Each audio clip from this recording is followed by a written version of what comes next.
Les opportunités disparaissent. Les plans échouent, comment en sommes-nous arrivés là?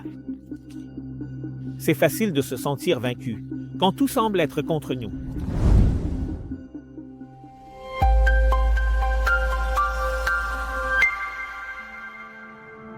Il y a des jours où la vie se sent comme un château de cartes qui s'effondre devant nous. Les plans échouent, les opportunités disparaissent, et nous nous retrouvons à regarder les morceaux. En nous demandant comment nous en sommes arrivés là, c'est facile de se sentir vaincu, quand tout semble être contre nous. Et encore plus facile, avoir envie de jeter l'éponge. Mais nous ne sommes pas seuls dans ces moments-là, quand nos forces s'épuisent et le poids semble insupportable. Dieu nous rappelle qu'il est notre force. Peu importe à quel point nous nous sentons brisés, il a la capacité de nous soutenir même encore.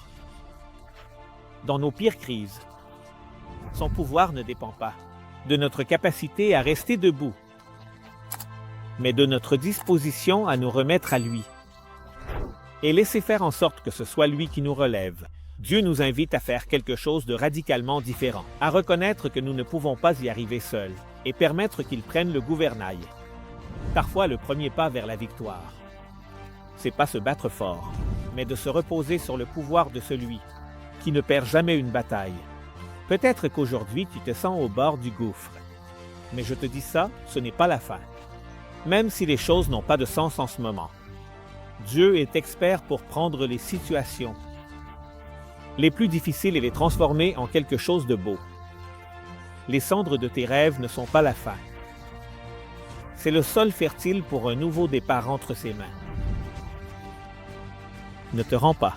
Ne laisse pas la douleur ou l'incertitude te définir. Fais confiance au fait que Dieu est à l'œuvre, même quand tu ne le vois pas. Il te donne la force de faire un pas de plus, pour résister un jour de plus et pour croire que le meilleur est encore à venir.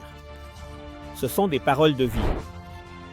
Je peux tout par le Christ, qui me fortifie. Philippiens 4h13.